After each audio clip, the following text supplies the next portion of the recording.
Hi all, मैं हूं अभिषेक और मेरे इस यूट्यूब चैनल गहलोत फार्म्स में आप सबका बहुत बहुत स्वागत है। तो आज हम ये देखने वाले हैं कि पपाया की सीड को यूज़ करके पपाया की फार्मिंग कैसे की जाती है एक छोटे से बैकयार्ड में, छोटी सी जगह पे। तो आइए चलते हैं और देखते हैं। लोहे की कील को गैस पे गर्म किया है और जैसे ही कील एक बार अच्छे से गर्म हो जाएगी, प्लास्टिक की इस बकेट में ईजिली होल हो जाएंगे। तो जैसा कि आप देख रहे हैं, हमें होल थोड़ी थोड़ी डिस्टेंस पे ही रखने हैं और कील गर्म होने की वजह से प्लास्टिक उस होल के चारों तरफ चिपक सा जाएगा, तो वो हमें हटाना पड़ेगा। और एक बार जैसे ही वो हट जाएगा, बकेट हमें इस तरह से दिखेगी। तो ऑर्गेनिक कंपोस्ट बनाने के लिए हम अपने बैकयार्ड में आ गए हैं। तो ऑर्गेनिक कंपोस्ट बनाने के लिए सबसे पहले हमें लेयर्स बनानी पड़ेंगी। तो पहली लेयर होती है गार्डन सॉइल की, जो कि मिट्टी में अभी डाल रहा हूँ। ये हमें गार्डन में से ही लेनी है, जो आप देख रहे हैं। तो पहली लेयर ये बन चुकी है। तो दूसरी लेयर होती है गाय के गोबर की। तो इसको हम छोटे छोटे टुकड़ों में तोड़ देंगे और इस गार्डन सॉइल जो हमने पहली लेयर बनाई है, इसके ऊपर जो दूसरी लेयर बनने वाली है वो गाय के गोबर की होगी। वैसे तो काऊ मैन्योर के बहुत सारे बेनिफिट्स होते हैं, पर मेन ये है कि इसमें फास्फोरस होता है, पोटेशियम होता है, और सबसे मेन काम ये है कि ये मिट्टी की जो मॉइस्चर होल्डिंग कैपेसिटी है, नमी को रोके रखने की क्षमता, उसको ये बहुत ज़्यादा बढ़ा देता है, जो कि प्लांट को ग्रो करने में बहुत ज़्यादा हेल्प करती है। अब आती है थर्ड लेयर की बारी। तो इसमें हम सूखे पत्ते डालने वाले हैं। तो जो भी हमारे पास सूखे पत्ते हैं वो मैं यहाँ डाल रहा हूँ। तो यहाँ पे हमें किसी स्पेसिफिक पेड़ के पत्तों की ज़रूरत नहीं है, कोई भी पत्ते होंगे वो हमें चलेंगे। तो फोर्थ लेयर में हम किचन का वेस्ट डालने वाले हैं, जिसमें सब्जियों के छिलके, फ्रूट्स के छिलके, एग शेल्स वगैरह वगैरह हम डालेंगे। तो कचरे को इधर उधर फेंकने की बजाय हम इसको प्रॉपर तरीके से यूटिलाइज़ भी कर सकते हैं। तो इससे हमारे देश की कचरे की प्रॉब्लम भी जहाँ तक है सॉल्व हो सकती है। तो अब आती है फिफ्थ लेयर की बारी, जिसमें हम पत्ते डालने वाले हैं फिर से। एज ए सिक्स्थ लेयर हम इसको मिट्टी से ढक देंगे, जिसके वजह से इसकी जो स्मेल है वो बाहर नहीं आ पाएगी। अब हम इस बकेट में पानी डालने वाले हैं, बट पानी डालने से पहले हम इसको एक टब में रख देंगे, बिकॉज़ जैसा कि शुरू में आपने देखा था कि हमने इस बकेट के नीचे कुछ होल किए थे। तो अब क्या होगा, ये पानी जब ऊपर से नीचे की तरफ जाएगा तो सारा का सारा पानी नीचे इस टब में जाके इकट्ठा हो जाएगा और लेटर ऑन हम इसी पानी को रीयूज़ करें।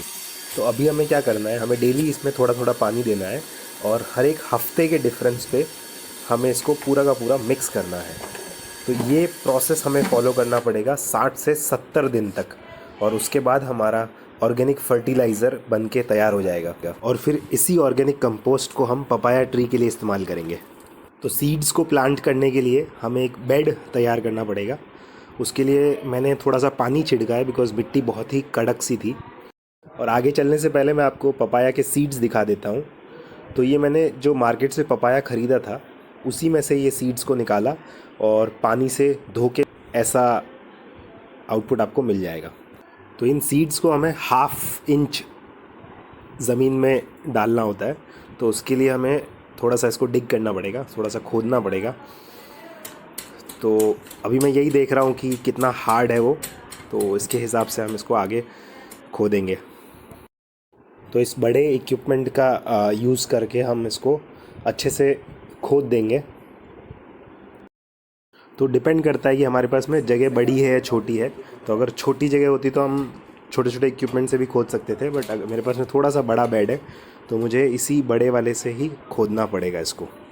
और इस तरह खोदने का भी एक रीज़न है कि जब हम पानी देंगे तो वो अच्छे से नीचे तक पहुंच जाएगा, सो दैट सॉइल को एक अच्छी सी नमी भी मिल जाएगी। और जब ये पूरा अच्छे से खुद जाएगा तो बेसिकली ये इस तरह से दिखेगा, जैसा कि अभी आप देख पा रहे हैं। ये जो मेरा करंट प्लांटेशन का जो बेड है, इसके आसपास दूसरे पौधे भी लगे हुए हैं, और इसकी वजह से क्या हुआ है, एक पौधे की जड़ें दूसरे पौधे से जा मिली है। तो ये मुझे सबसे पहले क्लियर करनी पड़ेगी। अगर आपके भी प्लांटेशन बेड पे अनवांटेड जड़ें या दूसरा कुछ भी उगा हुआ है तो वो हमें पहले क्लियर करना पड़ेगा। तो इसको मैं क्या करूँगा, काट दूँगा, बिकॉज़ ये ऐसे डायरेक्टली निकलने वाला नहीं है।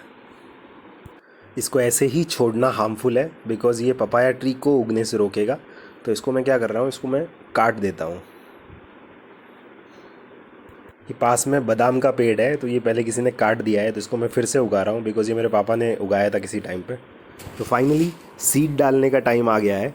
तो अभी हम क्या करेंगे, हमारे पास में प्लांटेशन का बेड रेडी है, तो हम एक एक सीड को उठाएंगे और हाफ इंच पे इन सीड्स को हम डालेंगे।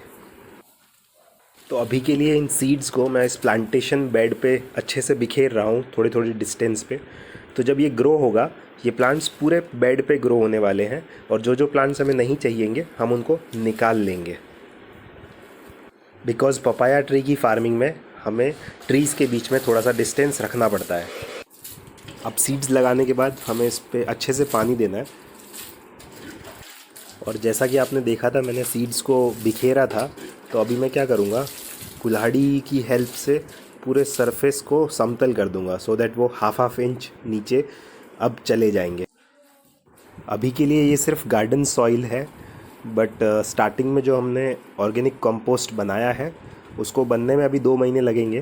तो जैसे ही वो बन के तैयार होगा, हम इस प्लांटेशन बेड पे उसको डालने वाले हैं। तो अब ये सरफेस अच्छे से पैरेलल हो चुका है।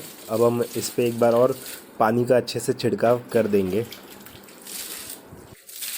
तो ये था पपाया प्लांटेशन का पूरा प्रोसेस। आई होप ये आप सबके लिए हेल्पफुल रहा हो। तो आज का ये प्रोसेस पूरे तरीके से कंप्लीट हो चुका है। तो अब जैसे जैसे ये प्लांट्स ग्रो होंगे, इनकी फ्यूचर अपडेट्स मैं आपको टाइम टू टाइम देते रहूँगा। इसलिए हमारे साथ जुड़े रहिए, और तब तक के लिए जय हिंद, जय भारत।